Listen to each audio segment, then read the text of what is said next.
aqui do cenário.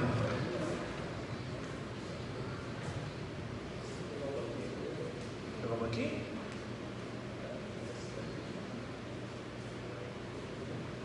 Meio.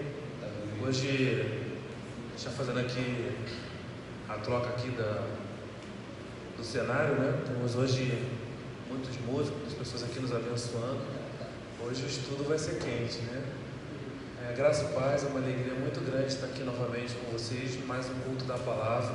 Tenho certeza que Deus tem abençoado poderosamente os irmãos, as pessoas que têm compartilhado a nossa live, que têm acompanhado conosco. Mais uma vez eu quero agradecer a todos os irmãos que têm ali participado conosco no nosso grupo Pão Diário. O grupo Pão Diário é o grupo que nós criamos para incentivar a gente estar lendo a palavra de Deus em conjunto. Então, todos os dias da semana, nós estamos lendo um capítulo do livro de Atos, que é o objeto do nosso estudo. Então, a gente está lendo todos os dias um capítulo. Eu tenho visto vários irmãos ali diariamente compartilhando, a irmã Berenice, a Águida, a Deise, alguns pastores, pastora Lúcia que está aqui conosco, pastora Célia. Eu queria agradecer a todos vocês, Luciana, todos vocês que têm participado aí do grupo Pão Diário, tem sido muito edificante. Eu faço questão de ler cada uma publicação, porque Deus tem abençoado poderosamente nossas vidas, né? Nessa noite nós vamos dar continuidade ao nosso estudo, no nosso culto da palavra. A gente está estudando o livro de Atos, estamos falando já há bastante tempo sobre a identidade da igreja, a identidade do cristão, quem nós somos, que povo é esse que se reúne para louvar, para adorar um Deus, e como esse movimento surgiu, como que tudo começou.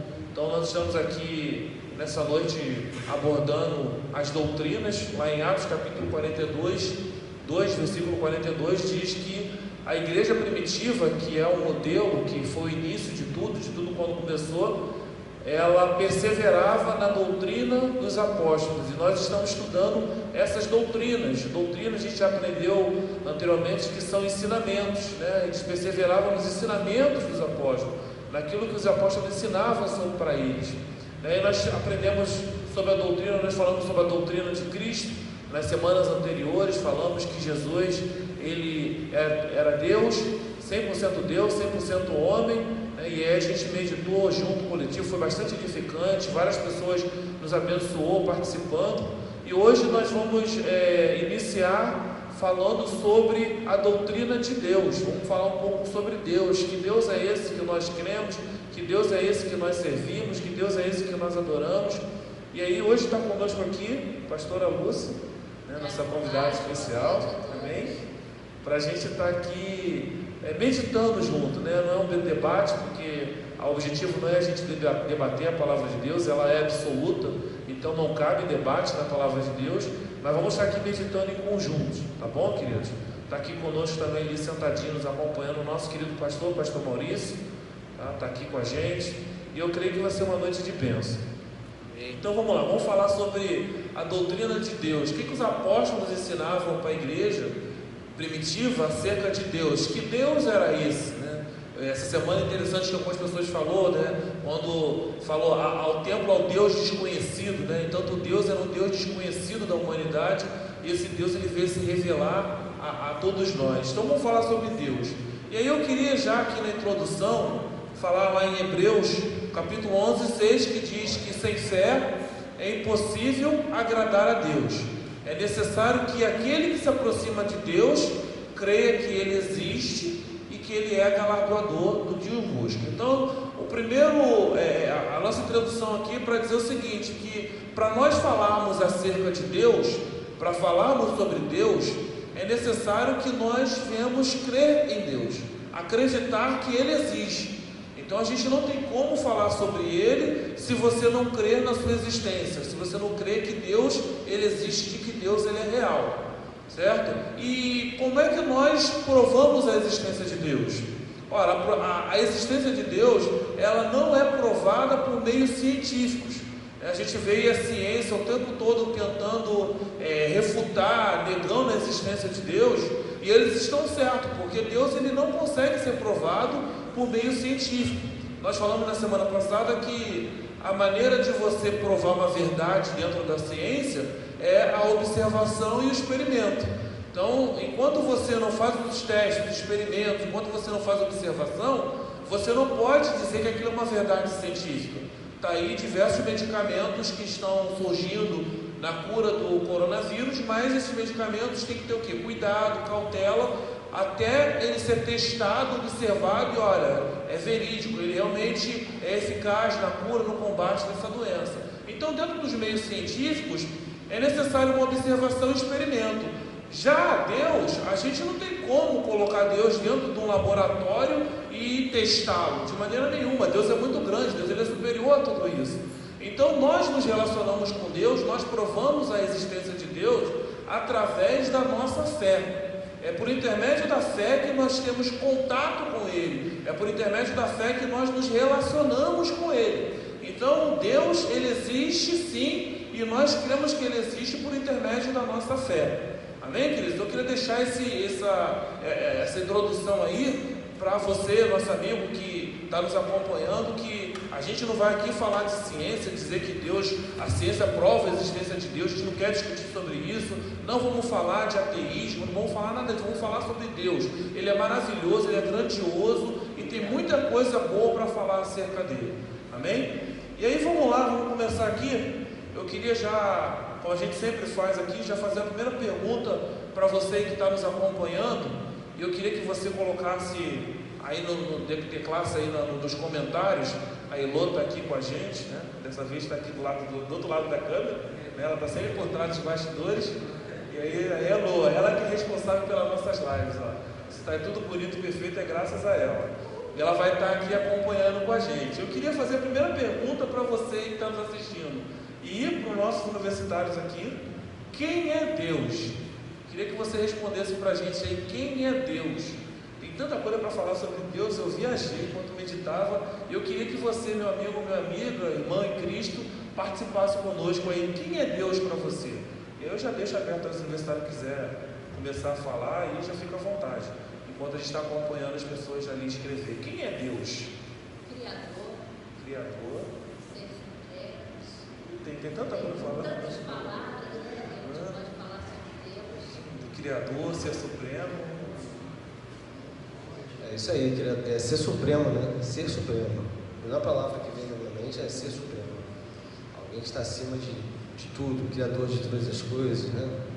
Mas Deus, ele é tanta coisa assim, eu viajei. Deus é criador, ser supremo, é amor, é pai, é bom, é grande, é soberano, é absoluto. E você, meu amigo, quem é Deus aí para você, querido? Alguém colocou aí no post? A Augusta Cristina botou aqui criador, que Deus é criador de tudo que existe. A Cissa botou que ele é supremo. A Isabel Cristina botou que Deus é maravilhoso. E Daniel botou que ele é a fonte de vida. Fonte de vida também. A pastora Célia também acrescentou que ele é o criador do universo. E a Lourdes botou que Deus é o Pai Todo-Poderoso, que quer o bem para todos os seus filhos. A Ana também acrescentou o Pai Supremo. E nessa vertente o pessoal Pode colocar aí que, se for para falar quem é Deus, ele é tão grande, ele é tão maravilhoso, que a gente vai ficar a noite inteira aqui dizendo quem é Deus. Mas eu queria ouvir mais um pouquinho aí, você compartilhando conosco quem é Deus. Eu coloquei aqui uma definição bem simples, eu já vou aqui compartilhar com vocês, mas eu queria ouvir a participação de vocês, assim, ser supremo, absoluto. Quem mais aí está participando com a gente? A Sandrimar também veio falando que Deus é o nosso Pai, criador de todas as coisas. Sim. A Cissa trouxe um ponto de vista interessante. Ele é o próprio universo. Vamos falar sobre isso, né? Existe até algumas doutrinas que falam a respeito de crer Deus como universo. Vamos falar sobre isso. A Eulália botou também que Deus é único. Deus, ele é único, sim. Deus é único. A Ana Carolina falou que Deus é um amor imensurável. Amor imensurável. Deus é amor, né? A essência de Deus é amor, né? A natureza dele é amor, né? E aí a gente tem várias indagações, né? Várias pessoas me perguntam: se Deus ele é amor, por que a gente está sofrendo? Por que existe tanto sofrimento na Terra? Por que existem tantas doenças? Por que existe o coronavírus? Muitas pessoas perguntam sobre isso, né? Nós já vamos falar mais um pouquinho sobre isso, só colocar aqui. Eu coloquei assim: quem é Deus? Uma definição breve, segundo o meu ponto de vista, queridos. aqui não existe certo e errado não, tudo que vocês falaram é verdade sim, Deus ele é tudo isso e muito mais, mas eu coloquei aqui que Deus, ele é um ser pessoal, ele é uma pessoa, ele é um ser como pessoa vivo e ele é um ser ativo, ele continua interagindo, ele está ativo, trabalhando constantemente, principalmente ao nosso favor. Então coloquei aqui uma das definições que Deus ele é um ser pessoal, um ser vivo e um ser ativo. O que é um ser pessoal? O ser pessoal, ele é uma pessoa como eu e você, que é dotado de inteligência, é dotado de sentimentos, é dotado de vontade. Então Deus ele é um ser pessoal. A gente às vezes olha para Deus, e eu vi que muitas pessoas colocaram ali que Deus ele é Pai, olha para Deus até mesmo como um ser místico, como um ser que está distante de nós, que está no céu, que está lá no seu trono, aquém, alheio de todas as coisas, e na verdade Deus ele não, ele está dessa forma assim, no céu, assentado no trono, soberano, poderoso e tudo mais, mas não está alheio a todas as coisas, ele é um ser pessoal, e como um ser pessoal, ele também é um ser relacional, né? Nós como pessoas, nós como seres humanos, somos o quê? Sociáveis, fomos criados para viver em sociedade, e Deus da mesma forma ele é um ser social. E aí, lançando outro desafio, a gente até falou sobre isso aqui, Deus como ser pessoal, o que é personalidade? Eu vou ver aí vocês, o que é personalidade? Características, né, de cada indivíduo. Aí forma a personalidade, né, coisa individual. Está ligado com o intelecto, com a inteligência. Eu sou portadora de um cérebro pensante, então a partir do meu pensamento eu desenvolvo a minha personalidade, as minhas características e, enfim, uma gama bem grande, né? As suas características, ela identifica você como Elô, né? Por exemplo, a gente quem a conhece, até pelo gesto, né? O modo de andar, se a gente vê uma menina com as mesmas características físicas suas, mas você tem um jeito de andar único. Eu falei, não é ela. Pelo jeito de andar, eu já percebi que não é ela, né? Então a gente tem características que nos definem. O jeito de andar, o jeito de falar, o jeito de se expressar. Então a personalidade é um conjunto de características que nos identificam como pessoa, né? Então você colocou, o que é personalidade para você? Teve alguma participação aí, Ila? Personalidade ainda não. Ainda não, né? Então... pode falar. A pastora Lia botou uma coisa muito interessante aqui. Não, na verdade foi o Luiz Pedro. Deus é singular e pluralista. Singular por ser único, mas na sua operacionalidade, ele se divide em Pai, Filho e Espírito Santo. Perfeito, Luiz. Perfeita colocação. Deus ele é um ser único, singular, e aí até vou falar mais um pouquinho aqui, que é Elohim, né, que é a forma plural de Deus. Porque Deus ele é singular, ele é único e ele se revela de três maneiras, nas três pessoas, na figura do Pai, do Filho e do Espírito Santo. É um só Deus que se revela, que se manifesta em três pessoas, na figura do Pai, do Filho e do Espírito Santo. Boa colocação, Luiz, gostei desse ponto aí, né? Que Deus ele é único, mas trino, né? Ao mesmo tempo ele é único, ele é trino. Personalidade, conjunto de características. E aí, eu coloquei aqui dentro da personalidade de Deus, alguns nomes que dão a Ele, que o identificam como Deus, né? Que identifica Ele como Deus. Por exemplo, Elohim, já foi falado aqui. Deus, por característica, Elohim significa Criador. É o Deus Criador, é o Elohim. No princípio, Elohim criou os céus e a terra.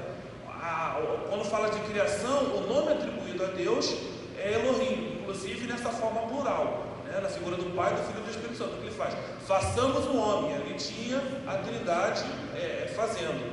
E Deus, ele então se identificou como Criador. A gente falou aqui, né? Deus é o Criador do universo.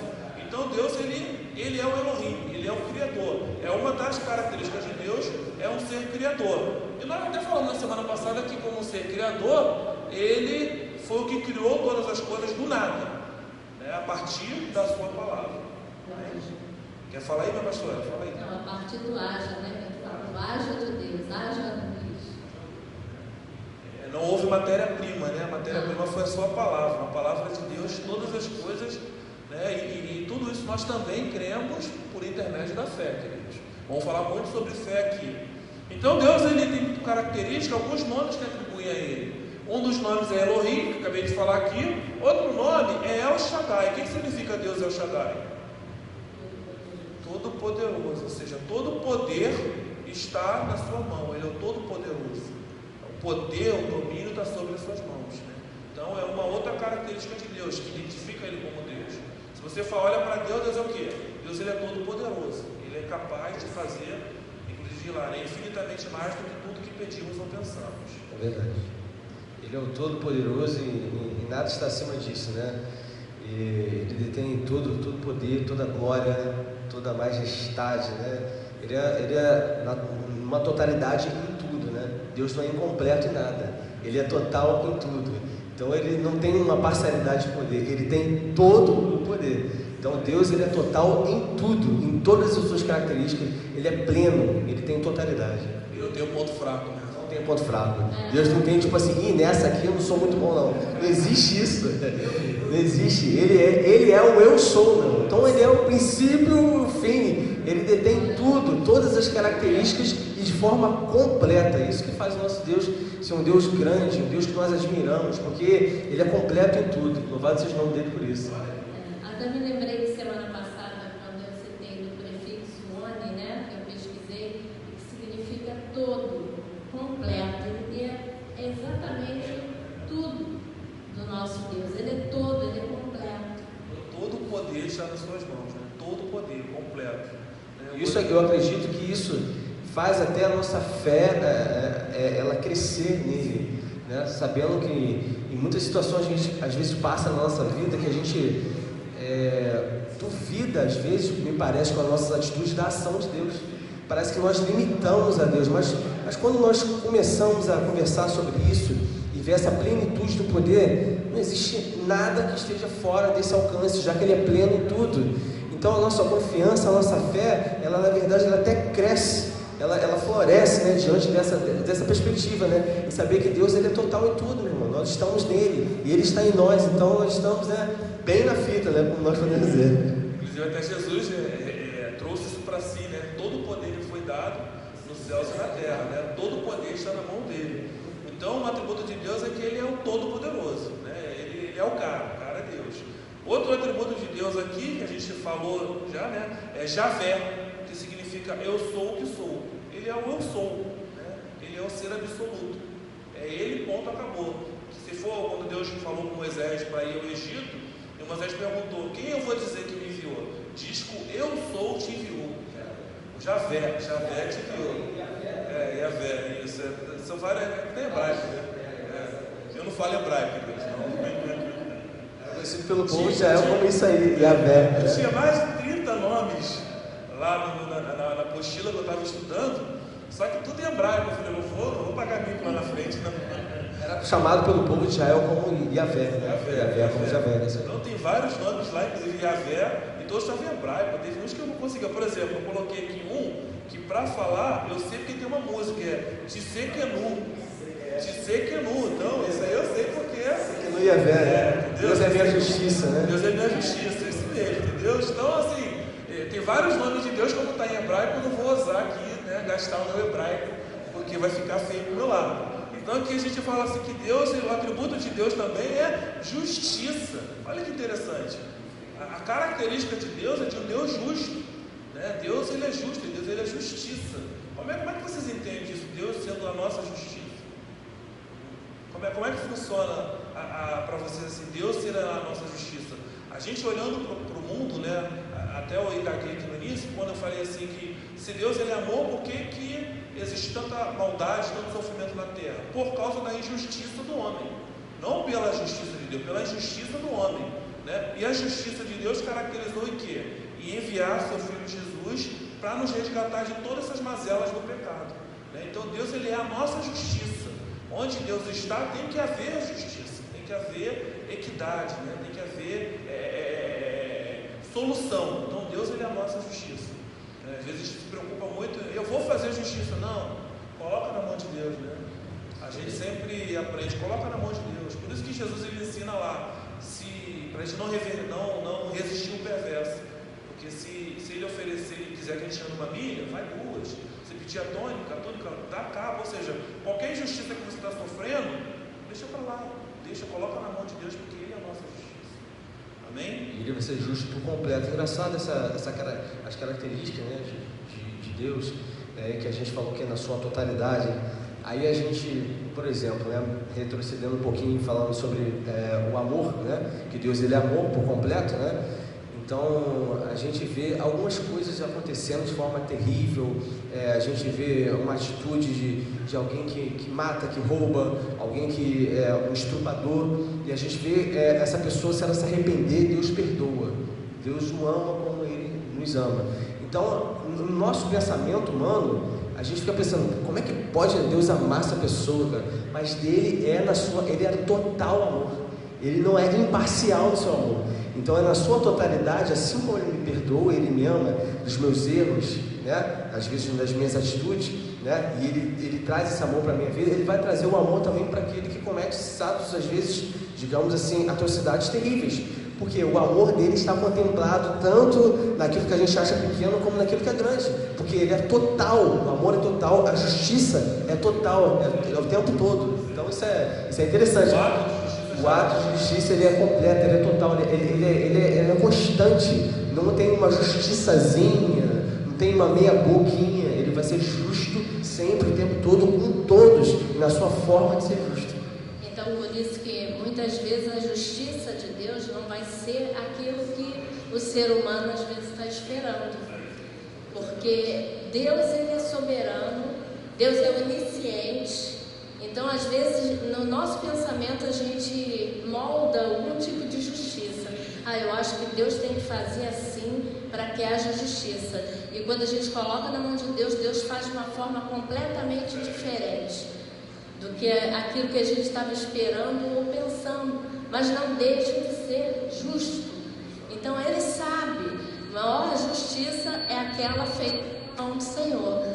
A gente sabe que aqui na Terra, quando você coloca uma causa nas mãos de alguém, de um advogado, ele vai lá advogar por você, vai ser feita a justiça, que muitas vezes vai até te desagradar, né? Muitas vezes não vai ser favorável a você, vai te desagradar, mas a justiça de Deus, ela não desagrada nunca, é perfeita.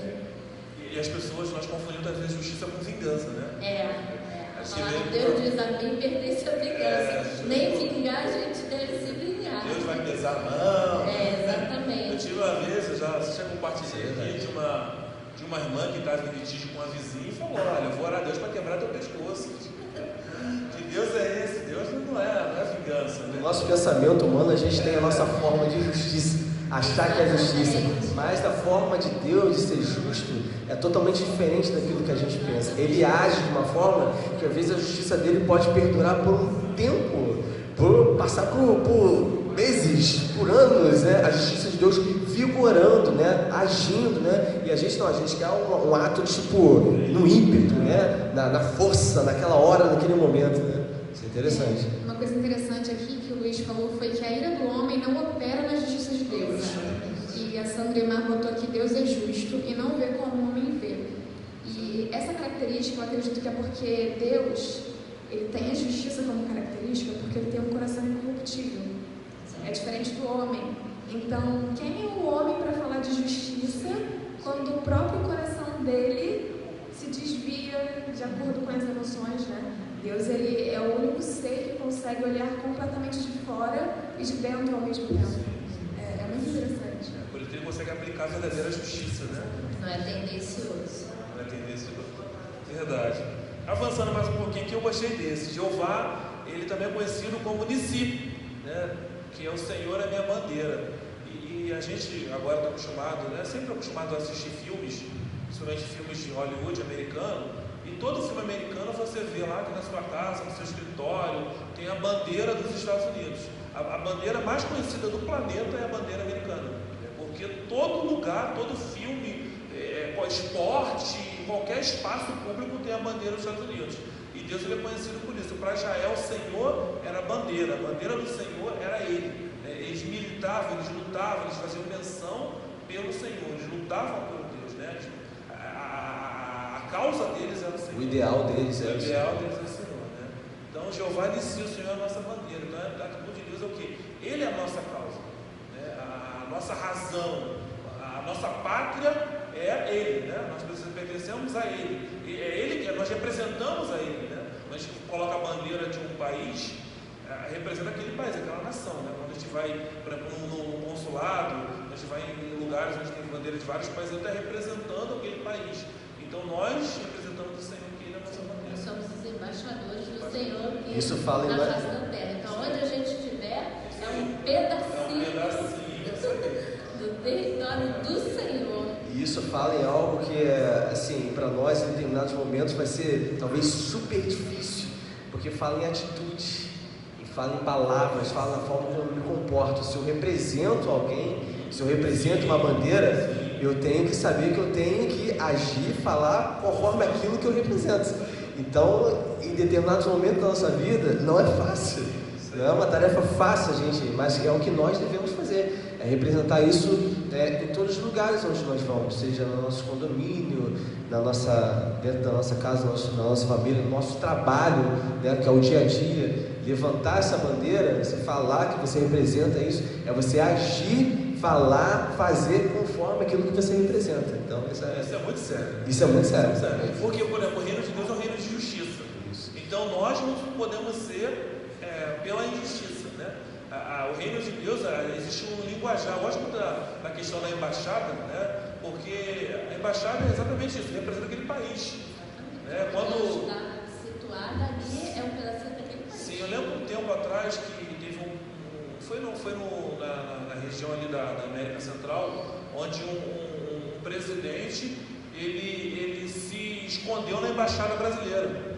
Ele entrou na embaixada brasileira e a polícia não pôde atuar, porque ele estava dentro da embaixada brasileira. Se a polícia daquela região ali invade, era como se tivesse invadido a soberania brasileira, o território brasileiro, né? Então nós representamos a embaixada do céu. Então, onde nós estamos é a embaixada, o reino de Deus que está ali.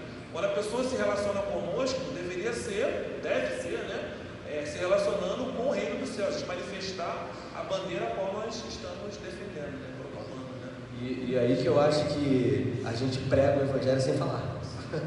A gente, quando representa o reino de forma genuína, quando a gente representa essa bandeira, a gente prega sem falar. Não precisa de muito blá blá blá, não precisa de muito mimimi, não precisa de muitas argumentações, porque essas atitudes, né, personalizadas nessa bandeira, né, elas vão nos fazer diferente, cara. Você já sabe o que ela representa, né? Alguma coisa diferente, você está representando que bandeira que você está agindo dessa forma. Quem é você? Vai haver um interesse daquela pessoa em se aproximar e saber que tem alguma coisa diferente aí, essa bandeira que esse cara está levantando. De onde que vem esse pensamento? De onde vem essa essência, né? Isso nos torna atrativo, torna o Evangelho atrativo, né? Porque as pessoas hoje em dia, infelizmente, estão cheias de blá blá blá, né? Cheio de muita falácia, né? Elas querem ver alguém representando algo de forma verdadeira. E nada mais do que a atitude, né? Para ser uma forma verdadeira. Né? Tem uma situação engraçada que aconteceu com um colega meu, que ele tem cidadania portuguesa. E aí ele foi para a Europa.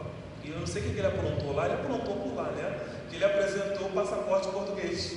E aí o cara olhou para ele e falou assim: tu é brasileiro, tipo, tu está tentando, né? Eu sei se você tem nacionalidade portuguesa, mas tu é brasileiro, rapaz. Eu sei, então a gente sabe que a gente tem algumas características, né?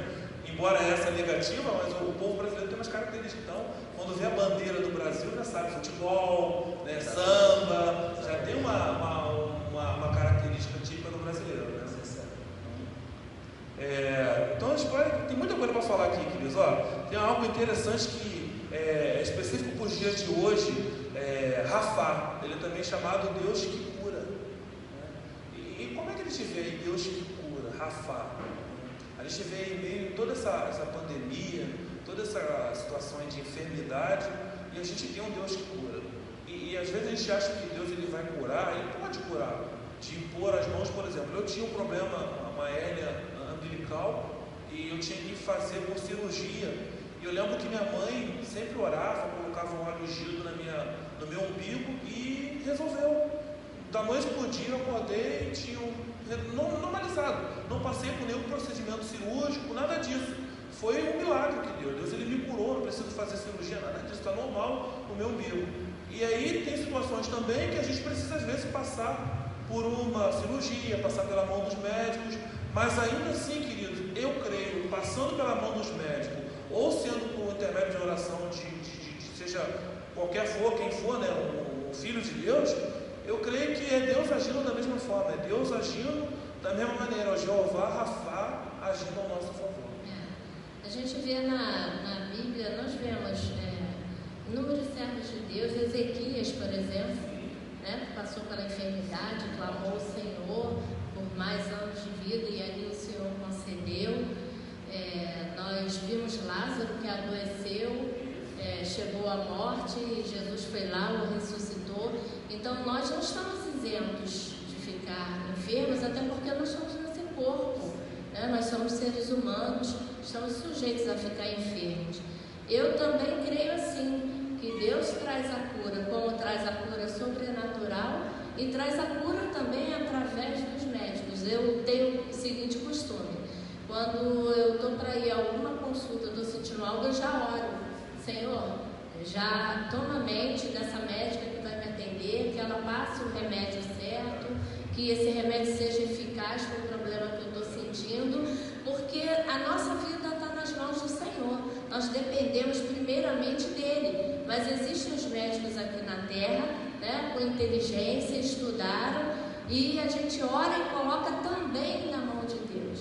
Deus é soberano, Deus tem todo o poder e Deus pode agir da maneira como Ele quer, como numa cura instantânea ou numa cura através da medicina. Mas tudo é dele, por ele e para ele. No final a gente vai sempre dar glória ao Senhor. Amém. Eu também tenho uma experiência que eu vivi com meu filho.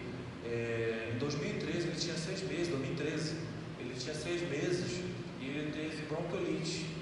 E houve uma complicação que durante a noite ele parou de respirar, o pulmãozinho dele estava todo tomado e ele começou a se debater, parou de respirar. E aí minha esposa estava acordada do lado dele, soprou no narizinho dele, ele tossiu e a secreção soltou e ele voltou a respirar novamente. E aí a gente de madrugada saindo, pegando um carro, corremos para o hospital com ele. Quando chegamos no hospital a gente voltou para a médica pegou meu filho com todo o carinho, todo o procedimento, ele foi tratado como um príncipe. E aí, quando eu comecei a olhar aquele cenário em meio ao vale da sombra da morte, né? Meu filho quase morreu, eu comecei a glorificar a Deus porque meu filho chegou no hospital, foi atendido, foi bem tratado, a médica tratou ele de maneira tão perfeita, que eu vi a mão de Deus ali. Eu falei: Deus, muito obrigado, porque o Senhor que fez isso. O Senhor que me deu condições de ter um plano de saúde, o Senhor que me deu condições, o Senhor que colocou essa médica no nosso caminho, e ela salvou o nosso filho. Ou seja, Deus, a mão dele agiu porque ele me deu condições de ter um plano de saúde. Quantas pessoas hoje, Deus ele é justo, quantas pessoas hoje estão sofrendo na cama do hospital, passando a necessidade? Então eu vi a mão de Deus a meu favor. Eu vi que Deus ele atuou por intermédio do médico, da médica, para abençoar a minha família. Então Deus ele age de diversas formas. Ele é o Jeová Rafá, ele é o Deus que cura. Deus ele deu a ciência ao homem, deu a inteligência ao homem, porque ele é o Senhor que cura.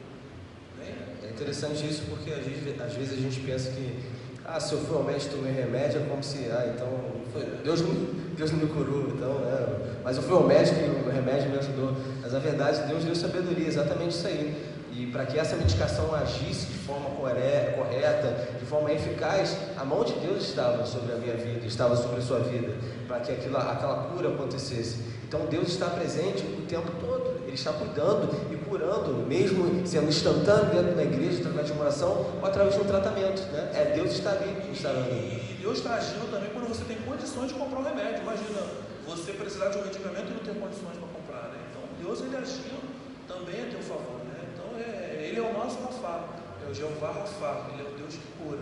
E a gente pensa também que às vezes, né, no momento de enfermidade, né, que são as adversidades, a gente está sendo tratado espiritualmente também. Deus está tratando conosco, nós estamos crescendo, nós ficamos mais fervorosos, nós buscamos mais a presença de Deus. Então tudo isso é benéfico para a nossa vida. Todas as coisas cooperam, né? Sim. Ele é soberano e faz da forma que Ele quer, sendo instantâneo ou não, mas Ele é soberano, então Ele sabe como Ele vai proceder, qual o processo disso tudo, né? Teve aquele episódio de Jesus do céu, porque ele né, botou o lodo no olho e mandou ele lavar no tanque. Jesus podia curar na hora, mas usou uma estratégia e demorou, ele teve que caminhar, né? Tem uma situação também que agora que você vê, passou a mão de novo. Então você vê que Deus tem um processo que é dele. Exatamente. Deus. Ele não tinha o poder de tocar e ser curado? Exatamente, ele então, não é todo poderoso. Poderia ter feito todas as curas iguais e não fez. Naamã. Cada pessoa foi de uma maneira diferente. Como é que pode Naamã? Pô, mas precisa dar todos aqueles mergulhos, não era só estender a mão e ficar curado? Esse rio sujo. Mas é porque há um processo. É um tratamento, né? É um tratamento, exatamente. Orgulhoso Naamã, grande general, teve que descer ali um rio sujo, né, com toda a sua pompa, mas era o processo de Deus para a sua cura. Sim. Outro que eu gosto muito aqui, outro atributo de Deus, a gente já vai avançar mais um pouquinho, querido, só para a gente, porque Deus, eu falei, se for falar de Deus, a gente vai falar a noite inteira aqui sobre ele, né? As características dele são inúmeras. Outro aqui que eu achei interessante é que Jeová Jireh. Né? O que é o Jeová Jireh? Quem sabe o que é Jeová Jireh? O Senhor é minha provisão, né? E é Ele que é a nossa provisão. A provisão vem dele, é Ele que nos sustenta, né? Quantas e quantas vezes, querido, a gente passando necessidade lá em casa e de repente vinha uma pessoa, um irmão da igreja, e olha, eu vim aqui porque Deus mandou te dar isso, eu vim aqui porque Deus mandou te dar aquilo. Quantas vezes Deus já entrou com provisão na minha vida, na minha casa, na minha família? Eu não tenho vergonha de falar isso porque é Deus que me sustenta. É Ele que provê tudo. Hoje, se eu estou de pé, se hoje eu estou respirando, é por provisão dele, né? Então o Senhor é minha provisão, né? O Senhor é a nossa provisão, né? E aí a gente acaba que a gente está se empolgando aqui, pessoal. Você que quer participar aí, não fica como ouvinte não, né? Porque a gente está aqui, né, envolvido aqui falando de Deus, que Ele é maravilhoso. Você pode compartilhar conosco aí também, tá bom? Que está acompanhando a gente na nossa live. Então Deus, Ele é a nossa provisão, né? Deus, Ele é o provedor. E aí Jeová Jireh surgiu quando Abraão ia oferecer seu filho Isaac. E Isaac pergunta para Abraão: meu pai, eu vejo o holocausto, eu vejo o fogo, a lenha, onde está o cordeiro? Né? E aí Abraão diz: o Senhor proverá o cordeiro. E eu creio, querido, lança a palavra profética sobre sua casa, sobre sua vida nessa noite, que Deus, Ele vai enviar o cordeiro, Deus, Ele vai enviar a provisão para você, em nome de Jesus. Seja o que está faltando, o Jeová Jireh, Ele está aqui, Ele está aí, Ele está presente. Amém? Vou avançar mais um pouquinho para a gente falar sobre a existência de Deus como ser vivo. Eu coloquei aqui também o outro, que ele já falou também, né? Que é Hashposhet. Ih, rapaz, o Senhor é meu juiz. Fica melhor assim, né? Deus, Ele é o nosso juiz. Ele que, já falamos de justiça, Ele que julga nossas causas. Agora vamos falar mais um pouquinho, né? Aí eu pergunto para você, a existência de Deus. O que é a existência de Deus? Eu queria perguntar para você aí na live que está nos assistindo, se você, o que é a existência de Deus? Como que a gente, no sentido de um ser vivo, o que é um ser vivo, a existência de Deus? A gente falou aqui que Ele é um Deus pessoal, né? Um Deus que tem a sua personalidade, um ser vivo e ativo.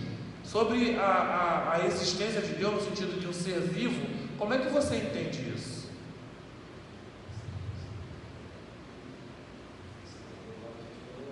Uma coisa que eu ouvi, interessante que eu ouvi uma vez, né? E parece, é bobeira mesmo, né? Bem simples, né?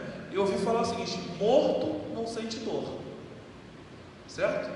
Então Deus, Ele é um ser vivo. Se Ele é um ser vivo, Ele expressa sensações, movimentos de alguém que está vivo. Então a gente pode seguir nessa linha. Por exemplo, Deus, por ser um ser vivo, um ser pessoal, Ele sentiu tristeza, certo? Deus, Ele se entristeceu com o pecado do homem. E aí diz lá em Gênesis 6,6, né? Então se arrependeu o Senhor de ter feito o homem sobre a terra e lançou o dilúvio. Então, dentro dessa linha, eu queria que você colocasse sobre ser vivo. Qual é o outro sentimento que há em Deus, que existe em Deus, sobre a sua existência? Ele é um ser vivo. Coloquei vários aqui. Pode falar, pastor? Ele é misericordioso. Misericordioso. É misericórdia, né? E é a causa de não sermos consumidos. Ele é um ser misericordioso. Ou seja, misericórdia é a gente não receber o que de fato merecemos, né? A gente merecia o quê? O inferno, por causa dos nossos pecados. Pela graça, somos salvos. Estamos aqui. Coloquei aqui que Deus, Ele sente tristeza. A ira de Deus, sentir sentido de que Romanos 1:18 fala que o homem ele escolheu abandonar a Deus e viver conforme as suas próprias paixões e concupiscências, e aí a ira de Deus se acendeu sobre ele e Deus os entregou. Então, você quer viver no pecado? Então vai viver no pecado aí, né? O pessoal está participando aqui, pastor. Opa, coloca aí. A pastora Lia trouxe o sentimento do amor. Amém. Amor, Principal isso. A pastora Célia trouxe também que Deus tinha características humanas. No caso, esse sentimento, né? O Luiz trouxe que Deus é temporal e atemporal. A Isabel trouxe que ele é misericordioso, ele sente misericórdia. Sim. E uma pergunta que apareceu aqui, antes que nós passemos adiante, foi de por que esses nomes são usados no Antigo Testamento e não no Novo. É porque, como você já falou, né, são traduções da língua. Então, na nossa língua, nós estamos trazendo essas traduções, não necessariamente o nome. Mas essa foi uma questão que foi levantada. Sim, pessoal. E esses nomes, eles eram usados porque era de uma ação específica de Deus. Como Abraão, por exemplo, estava lá para sacrificar o seu filho, e ele falou, Jeová Jireh, Deus vai prover o cordeiro. Então, quando o povo de Israel estava no deserto, Deus ele promoveu a cura daqueles que foram picados pela serpente, porque Deus deu uma estratégia a Moisés, por causa e tudo mais. Então, Deus, esses atributos que são dados a Deus, é porque Deus agiu na vida de muitas pessoas na antiga aliança, e eles atribuíram esse nome a Deus. Então, é como na nossa vida. O que Deus é para você? Hoje Deus para mim é Pai. Deus ele se revelou a mim como Pai. Eu tive essa experiência pessoal com Deus quando eu tinha 14 anos, e hoje eu enxergo Deus como Pai. Eu não consigo ver Deus, por exemplo, nesse cenário de pandemia, Deus pesando a mão. Deus é Pai. Pai não pesa a mão. Por mais que quando o filho erra, o filho peca, o pai disciplina, dói mais no pai do que no filho. Eu lembro que um colega meu falou para mim uma frase interessante, que agora você vai entender o amor de Deus quando eu me tornei pai. Então, quando eu me tornei pai, eu fico vendo que Deus deseja coisas boas para mim, de que Deus me ama, de que Deus ele me olha para mim como se eu olho para o meu filho. E ele vai além. Jesus fala assim, olha, se vocês são maus, desejam coisas boas para os vossos filhos, imagina o vosso pai. Então, Deus hoje, se fosse falar hoje, da pergunta da irmã aí, se fosse uma palavra no português para Deus, para mim, seria pai, eu chamaria ele de Deus, né? Seria o meu Abba, né? Paizinho, Abba Pai. Amém? Tem mais colocações aí? A pastora Lia está trazendo que a palavra de Deus está acima do juízo e que a misericórdia também está acima do juízo. O Luiz trouxe que esses nomes seriam experiências que os povos judeus teve com Deus, e por enquanto só. Isso aí, exatamente. Deus, ele, já vou falar mais um pouquinho à frente, né, como ser agindo, e aí a gente vê que Deus agindo foi esse nome aí que Deus estava agindo no meio deles. Deus também, outra característica de Deus como um ser vivo é que ele é um Deus zeloso. Deus ele é um ser zeloso. O que eu vejo, né, a minha esposa, por exemplo, quando está cuidando do meu filho, eu vejo tanto zelo, né, uma mãe quando cuida do filho, não só a minha esposa, mas as mães, minha mãe, por exemplo, quando cuidava de mim, tanto zelo. Então é um ser zeloso. Deus ele é zeloso, ele tem zelo, ele tem cuidado, ele não faz de qualquer maneira, né? Ele não faz de qualquer jeito, para ele está bom, não, ele é zeloso, tanto que ele falou, façamos o homem a nossa imagem e semelhança.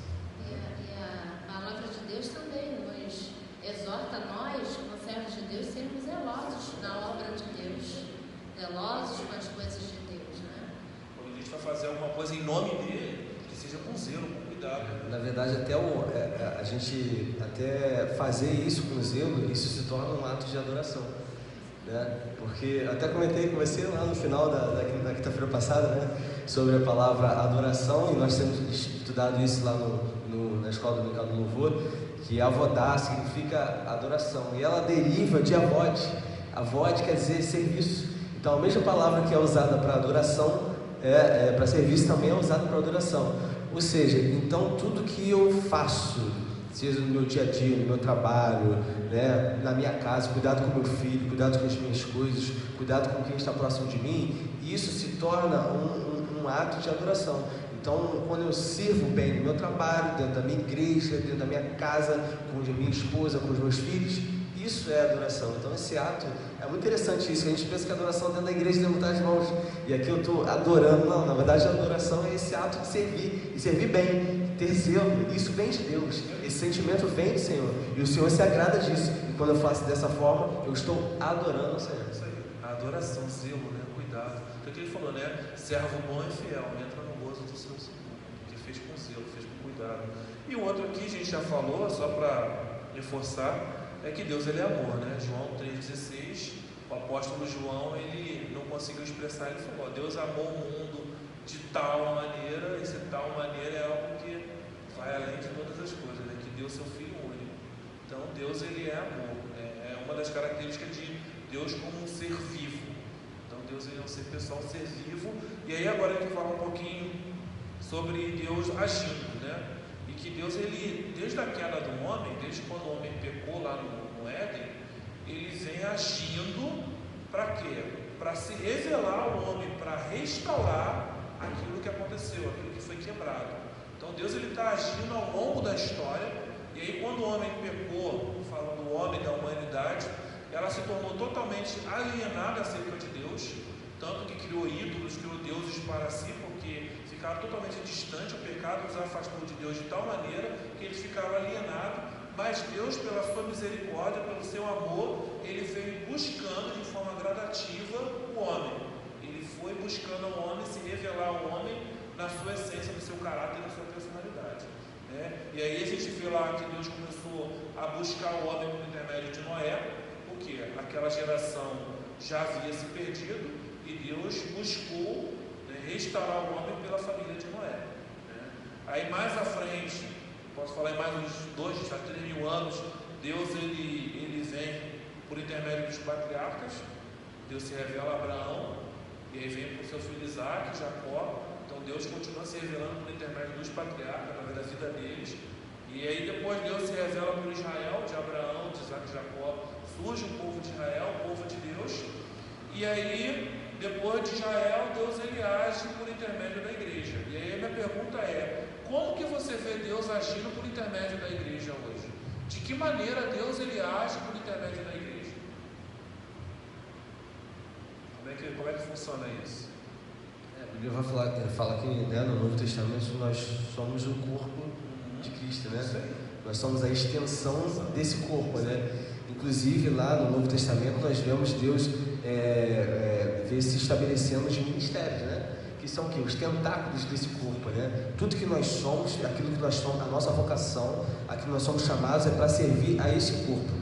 Então se trabalha através de dentro de um corpo e para a edificação desse próprio corpo, para a manutenção. Tudo aquilo que nos é dado, tudo aquilo que nós temos, não é para nós, não é para a nossa edificação, ou de acordo com a capacidade que Deus acha que eu tenho. Nada disso. Na verdade, me é dado para que eu sirva a esse próprio corpo que eu pertenço, para a edificação e crescimento dele. O meu dom, meu talento. Eu vi muitas pessoas falando assim: meu ministério.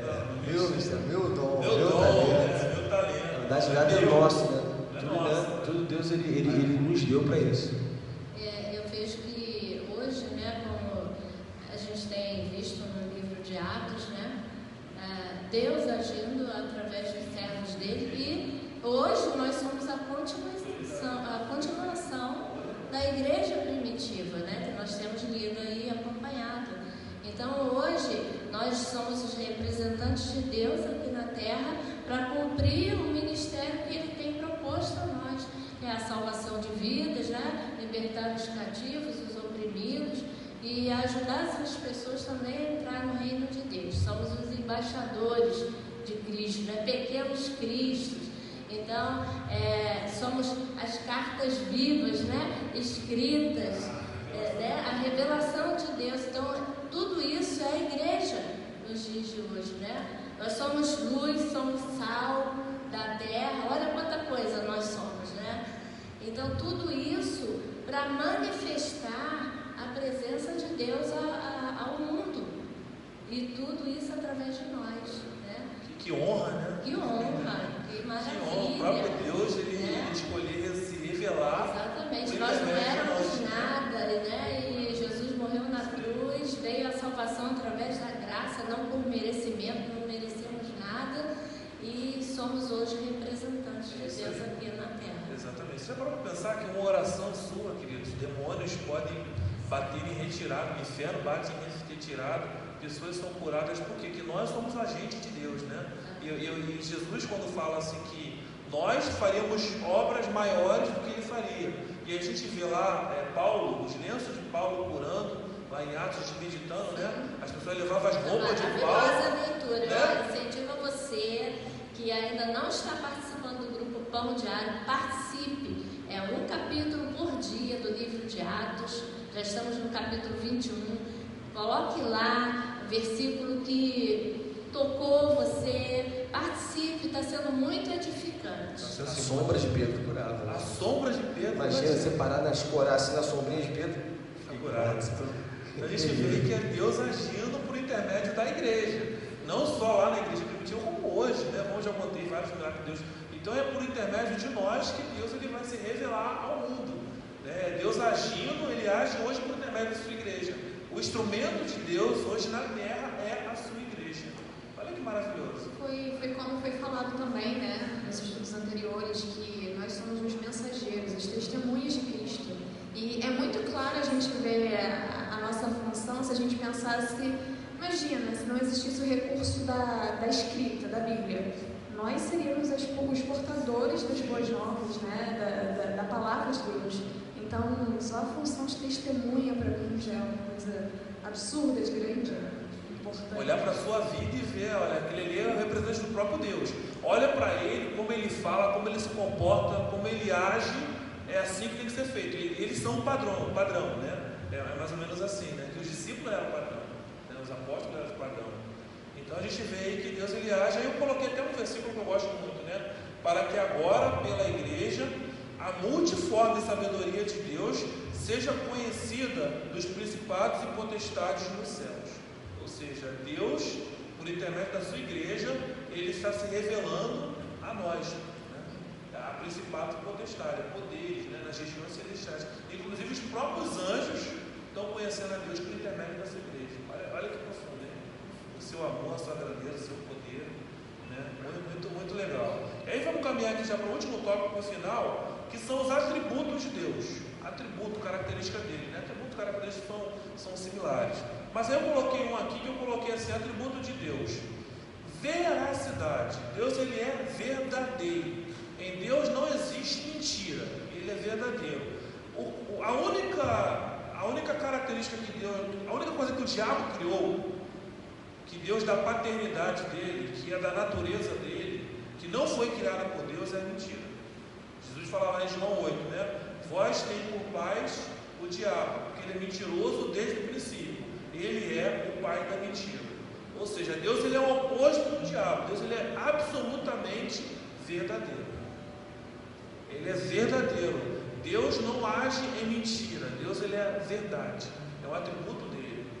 O que sai da boca de Deus é a verdade. E ele é a verdade absoluta. Outro ponto que eu coloquei aqui, que esse também amo, Deus ele é fiel. Atributo de Deus ele é fidelidade. Eu posso falhar, pastora Lúcia pode falhar, Tiago pode falhar, pastor Maurício pode falhar, todos nós podemos falhar, mas Deus ele não falha, ele é infalível, ele é fiel. Deus ele é fiel. A palavra diz, né, que ainda que nós sejamos infiéis, ele permanece fiel. Exatamente, né? Como um ser totalitário, né, ele tem a totalidade dos seus atributos, né? Então ele não depende de um feedback de fidelidade. Não, você foi fiel agora, então agora eu sou. Não, mas agora você não foi, então eu vou deixar. Não, ele é completo na sua fidelidade. Ele falou que é fiel, então ele não depende desse nosso feedback. Ainda que seja algo até injusto, né? Parece algo injusto, mas ele vai ser fiel o tempo todo conosco, o tempo inteiro conosco. Então essa fidelidade de Deus até nos constrange. Nos traz até um constrangimento dessa persistência da sua fidelidade com as nossas vidas, né? Nos traz às vezes até mesmo pensar, meu Deus, como tem sido, né? Nos traz realmente a um arrependimento mesmo, de como nós vemos o agir de Deus fiel o tempo todo, e às vezes a gente dá cada mancada, isso é tremendo da parte de Deus. A Deise trouxe aqui que em Deus não há sombra de variação. Nenhuma, ele é imutável, né? Ele não muda. E aí lá em Jeremias diz, né, que eu velo pela minha palavra para cumprir. Então tudo que Deus prometeu na sua palavra, Ele é fiel para cumprir. Se Deus falou, se está na tua palavra, Ele vai cumprir, meu irmão. E aí uma das promessas que está de pé, que Jesus prometeu, é que Ele vai voltar, e Ele vai voltar. Passou 2000 anos, né? Passaram 2000 anos. Ele é fiel, Ele vai cumprir, Ele vai vir buscar essa igreja. É uma das promessas que nós estamos aguardando aí, creio eu, com ardência no coração, né? Que é Deus, Ele... Então, o que Deus prometeu para você, se Ele prometeu para você algo, seja na sua vida pessoal, ministerial, não importa, Ele é fiel para cumprir. Não importa o tempo. Não importa o tempo. Vou avançar mais um pouquinho aqui, que já estamos terminando. A hora voa, queridos. Coloquei aqui também que Deus, Ele é a sabedoria de Deus, né? Então, com Deus está toda a sabedoria, todo o conhecimento, toda a ciência está na mão dele, né? Tanto que diz lá em Jó 12, né? Com Ele está a sabedoria, com Ele mora a sabedoria. E aí diz também, né? Se alguém tem falta de sabedoria, peça a Deus. E sabedoria, que vai muito além. A gente adquire sabedoria lendo livros, estudando. Mas quantas pessoas que a gente vê que não tiveram oportunidade de estudo, de ir para uma faculdade, mas que recebem uma sabedoria vinda de Deus tão grande, né? Você vê as palavras de sabedoria, porque lá em Tiago diz: se falta a você sabedoria, peça a Deus, que a todos dá deliberadamente, né? E aí o provérbio diz que o temor do Senhor é o princípio da sabedoria. E é interessante que essa sabedoria, ela abrange todos os aspectos da nossa vida. Porque quando você conhece uma pessoa que você identifica que é uma pessoa que tem sabedoria, você percebe que aquela pessoa tem sabedoria para falar, para aconselhar. Então abrange tudo na nossa vida. Eu acho que por isso Deus diz: peça. Eu acho que a gente tem que pedir mesmo: Senhor, me dê sabedoria para a gente saber agir, saber falar, né? Acho que foi Paulo que falou, né, que ele queria saber como responder a cada um, né? Então Deus, Ele nos capacita para isso, para diversas situações. Isso que eu ia falar, Salomão. Não, Salomão tudo bem, pediu sabedoria, mas tem um versículo que fala sobre responder. Sim, Salomão pediu sabedoria. E é importante que a gente peça sabedoria em tudo. Às vezes para resolver pequenas coisas que a gente não está tendo a nossa visão humana para resolver. Senhor, me dê sabedoria. Como que eu vou fazer nessa situação? Então não se restringe a livros, não está focado em inteligência, mas é aquele feeling, né, do céu. É porque diz que a sabedoria humana, ela é irracional, não é isso que diz a palavra de Deus? Né? Que o conhecimento humano é irracional e diabólica, né? Então a gente tem que buscar é diabólica, não é isso? Sabedoria humana, não é isso, pastor? A sabedoria humana, a sabedoria humana, ela é animal, irracional e diabólica. Animal e diabólico, ou seja, a sabedoria humana, ela é diabólica. Agora, a sabedoria que vem do alto, a sabedoria que vem de Deus. Então a gente tem que buscar sabedoria vinda de Deus. É Deus que nos orienta, é Deus que nos guia. A gente tem situações, eu lembro de Davi quando fugiu de Absalão, e aí que tinha um conselheiro dele que era Aitofel, e Deus falou assim: Deus, confunda o conselho de Aitofel ali no meio para que, né, Deus tivesse confundido o conselho de Aitofel. E tinha lá o sacerdote que Davi deixou para ficar e dar sabedoria a ele para que venha aconselhar Salomão. Então Deus, Ele tem essa capacidade de nos dar conselho, dar sabedoria para em situações que adversas a gente conseguir responder, né? Eu até separei aqui o versículo que Salomão fala, está em 1 Crônicas, no versículo, no capítulo, 2 Crônicas, capítulo 1, lá no versículo, é interessante isso, no versículo 10, que diz: dá-me, pois, agora sabedoria e conhecimento, para que possa sair e entrar perante este povo, pois quem poderia julgar este tão grande povo? Então Deus disse a Salomão: porquanto houve isto no teu coração, e não pediste riquezas, bens ou honra, nem a morte dos que te odeiam, nem tampouco pediste muitos dias de vida, mas pedistes para ti sabedoria e conhecimento, para poderes julgar meu povo, sobre a qual te constituí rei. sabedoria e conhecimento te são dados. Por consequência desse pedido, te darei riquezas, bens e honra, quais não teve nenhum rei antes de ti, nem depois de ti haverá. Meu amigo, o cara pediu o cerne do negócio, ele pediu a essência né? Ele não pediu a consequência, ele pediu, na verdade, aquilo que leva a todas essas coisas, né? Então, isso foi tremendo, esse pedido foi muito esperto da parte de Salomão. E eu estava vendo um documentário sobre Salomão, exatamente sobre isso, sobre esse versículo que você falou, é que como que Salomão enriqueceu? Né? As pessoas falam, será que caiu dinheiro do céu? Não, nada disso. Os reis de outros povos iam se aconselhar com Salomão, tamanha sua sabedoria, saíam de outras nações para ouvir Salomão e com isso traziam tesouros, traziam riquezas. Meu amigo, Deus chegar para você e falar assim, o que você quer? Você vai pensar, meu amigo. Deus está falando o que eu quero, você vai pensar em inúmeras coisas. Você pode pensar em todas as consequências disso.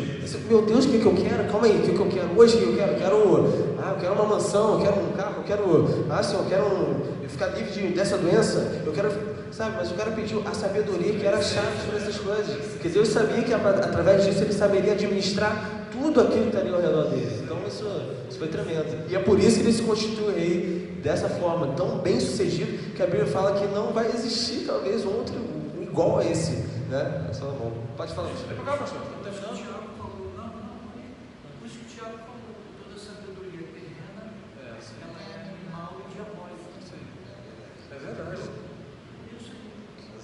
Do alto, né? É diferenciado, né? O de Deus é diferenciado. A gente vê, pastor, dentro de seu o homem teve sabedoria para criar bomba atômica, para criar tantos males, né? Mísseis e tudo mais. Toda a sabedoria o quê? Para destruir o outro, né? Então você vê que a sabedoria humana ela é diabólica, né? Ela destrói para destruição. Se não houver a essência de Deus em nós mesmos, pela nossa sabedoria, pelo nosso intelecto, se autodestruímos, né?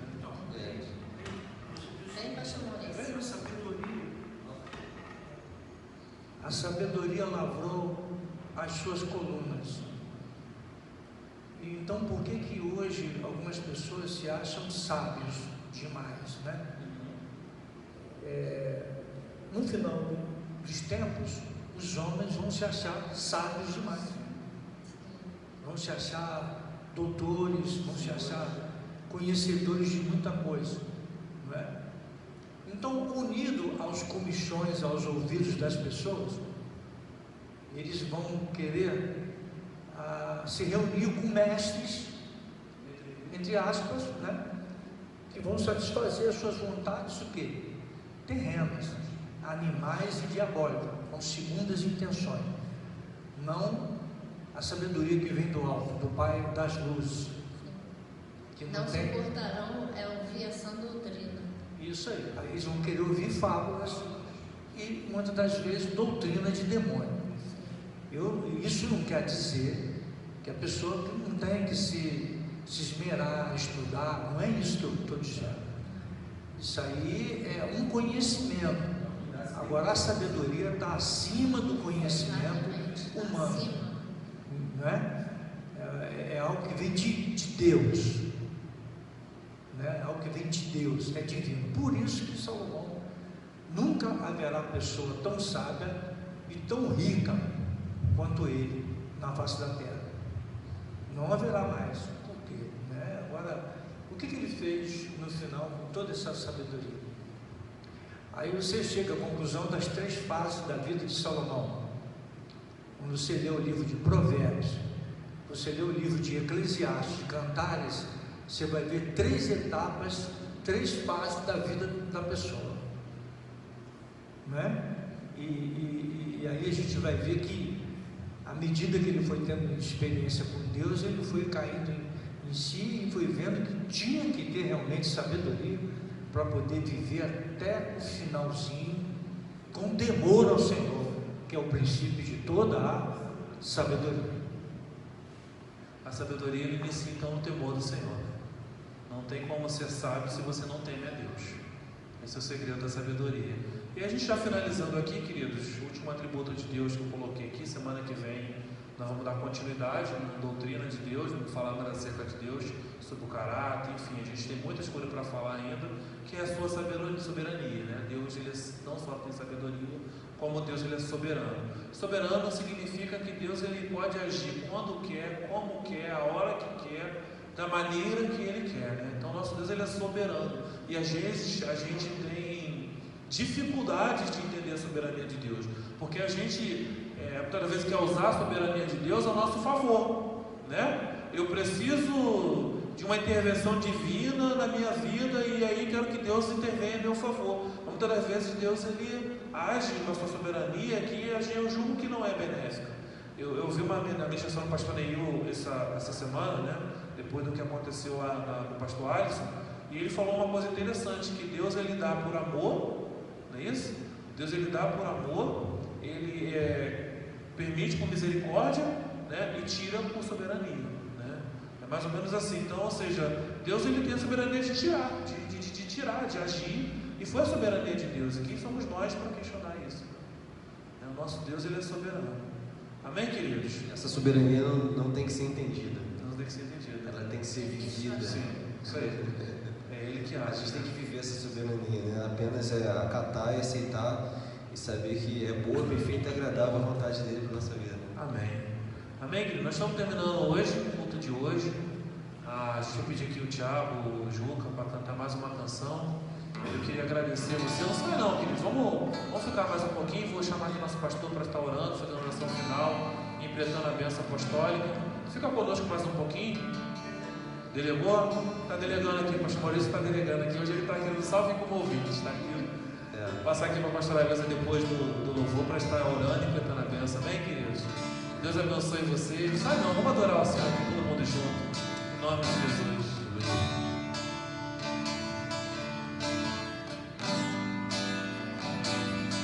E assim como a nossa anseia por águas, como terra seca, precisa da chuva, meu coração tem sede de ti, em meu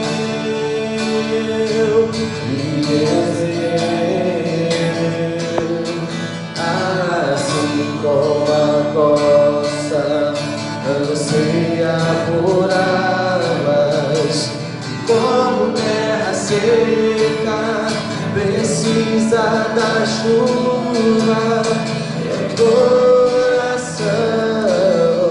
tem sede de ti, em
pedindo que nós estivéssemos levantando um clamor, então, pela saúde Davi Lucas, de 8 anos. Então, nós vamos estar orando, tá? Fazendo também o clamor pelo Davi Lucas e as demais pessoas que estão com os nomes na lista de oração. Então, oremos. Senhor, louvado e engrandecido seja o teu nome, Pai. Nesta noite nós queremos colocar em tuas mãos, Senhor, todas aquelas pessoas que estão com os nomes, Senhor, naquela lista de oração que tem circulado por nossos grupos. Ó Deus, visita cada pessoa que está internada, que foi operada, seja qual for a enfermidade, Senhor, que a tua mão poderosa, o Jeová Rafá, se apresente na vida de cada um, trazendo a cura. E em especial colocamos a vida do Davi Lucas em tuas mãos, Senhor. Nós não sabemos o que essa criança tem, mas tu sabes. Visita essa criança onde ela estiver e que a tua cura venha sobre essa criança nessa noite, em nome de Jesus. Repreendemos todo o mal sobre a vida dessa criança. Toma seus pais em suas mãos, ó Deus, que seja um grande testemunho, Senhor, de bênção e de vitória da tua parte na vida do Davi Lucas. Que ele seja curado, Pai, em nome de Jesus. Nós te agradecemos, Senhor, pela noite de estudo, pela ministração da tua palavra, pela vida do pastor Maurício, do pastor Luiz Cláudio. Senhor, te somos gratos, ó Pai. Ó Deus, conduza cada um de volta para os seus lares e abençoa também, Senhor, os nossos irmãos que estão em casa, Senhor. Que a tua mão poderosa esteja sobre cada família, Senhor, guardando e livrando de todo mal, Pai. Dá-nos um fim de semana abençoado, Senhor. Em nome de Jesus, assim te oramos. Amém. Pastor Luiz Cláudio pode impetrar a bênção, então? Amém. Que o grande amor de Deus, o nosso Pai, a graça do nosso Senhor e Salvador Jesus Cristo, a comunhão e as doces consolações do Santo Espírito de Deus, seja sobre cada lar, sobre cada família, não só hoje, mas para todos sempre. Amém. Tenham todos uma semana abençoada, em nome de Jesus. Por